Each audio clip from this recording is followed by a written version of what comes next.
तो चलिए एक और बड़ी खबर का रुख करते हैं। आपको बताएं कि अरविंदर सिंह लवली अब दिल्ली विधानसभा के प्रोटेम स्पीकर होंगे। 24 फरवरी से विधानसभा का सत्र जो है वो शुरू हो रहा है और 3 दिन तक ये सत्र चलने वाला है। सदन में तीसरे दिन जो है वो कैग रिपोर्ट जो है वो रखी जाएगी। 14 रिपोर्ट की बात जो है वो कही जा रही है। आपको बताएं कि अरविंदर सिंह लवली जो है विधानसभा के प्रोटेम स्पीकर जो है वो होंगे और बड़ी जिम्मेदारी इनको जो है वो दी गई है। अरविंदर सिंह लवली ज़्यादा जानकारी के लिए हमारे साथ हमारे वरिष्ठ पत्रकार प्रमोद शर्मा जी जुड़े हैं। प्रमोद जी, कितने मायने जो है ये बात रखती है कि अरविंदर सिंह लवली को एक बड़ी जिम्मेदारी दी गई है, प्रोटेम स्पीकर बनाया गया है? देखिए गौतम, किसी भी विधानसभा में जब किसी को प्रोटेम स्पीकर बनाया जाता है या लोकसभा में भी जब किसी को प्रोटेम स्पीकर बनाया जाता है तो उसका जो सदन का सबसे वरिष्ठतम सदस्य होता है उसमें से ही किसी का चयन होता है। और अरविंदर सिंह लवली इस समय दिल्ली विधानसभा में सबसे वरिष्ठ विधायक हैं।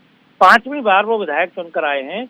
इसके पहले भी वो 4 बार विधायक रह चुके हैं। कांग्रेस की सरकार में, शीला दीक्षित सरकार में वो कैबिनेट मंत्री रहे, दिल्ली कांग्रेस के अध्यक्ष रहे, लेकिन इस बार चुनाव के पहले वो बीजेपी में शामिल हो गए थे। तो बीजेपी ने इसलिए उनको प्रोटेम स्पीकर बनाया है कि 24 तारीख को जैसे सदन शुरू होगा तो सबसे पहले सभी चुने हुए 70 विधायकों को शपथ दिलाई जाएगी।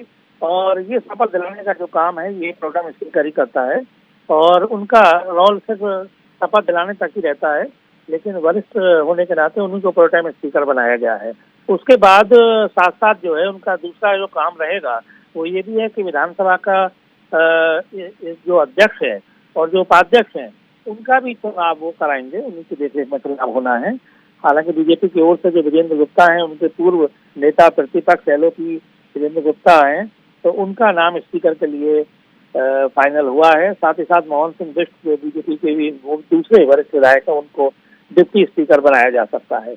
तो 24 तारीख का जो दिन है उस दिन अरविंदर सिंह लवली की एक महत्वपूर्ण भूमिका होगी। साथ ही साथ मैं आपको ये भी बता दूं कि लवली गांधीनगर सीट से विधायक चुने गए हैं और 13,000 वोटों से जीत के आए हैं। उम्मीद की जा रही थी कि उनको मंत्रिमंडल में शामिल किया जाएगा, लेकिन मनजिंदर सिंह सिरसा क्योंकि ऑलरेडी सिख हैं और उनको मंत्रिमंडल में रखा गया है, तो इसलिए अरविंदर सिंह लवली को मंत्री नहीं बनाया गया है। लेकिन ये माना जा रहा है कि उनको जरूर सरकार में या किसी आयोग में या किसी महत्वपूर्ण पद पर आगे भी एक बड़ी जिम्मेदारी दी जा सकती है। जी।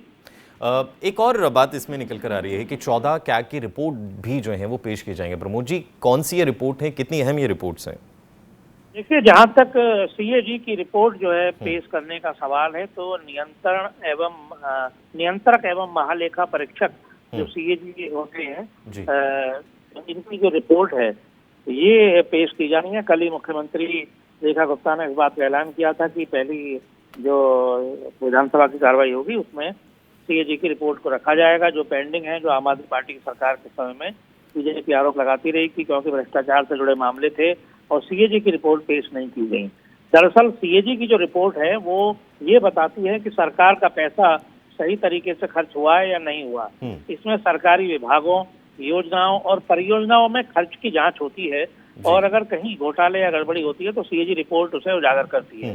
पिछली रिपोर्ट में दिल्ली में कई योजनाओं में गड़बड़ी के संकेत मिले थे, जिन पर काफी राजनीतिक बहस भी हुई थी और तत्कालीन जो नेता विपक्ष थे विजेंद्र गुप्ता इस मामले में हाईकोर्ट भी चले गए थे और हाईकोर्ट ने कई बार ये पूछा दिल्ली सरकार से कि रिपोर्ट क्यों नहीं पेश की जा रही है। फिर सरकार की ओर से कहा गया कि हम बिल्कुल अभी चुनाव का ऐलान हो गया था तो इसलिए विधानसभा का सत्र नहीं बुलाया जा सकता है और हमने विधानसभा अध्यक्ष को रिपोर्ट भेज दी है। लेकिन अब क्योंकि इस बार फिर सत्ता ही बदल गई है तो बीजेपी की ओर से पहले से भी आरोप लगाया गया था कि सीएजी की रिपोर्ट में कुछ बड़े खुलासे हो सकते हैं, इसलिए सरकार रिपोर्ट को दबा रही थी। अब ये रिपोर्ट जो है 25 तारीख में यानी 25 फरवरी को विधानसभा में पेश की जाएगी। ठीक है, बहुत बहुत शुक्रिया प्रमोद जी तमाम जानकारी के लिए, हमारे साथ जुड़ने के लिए।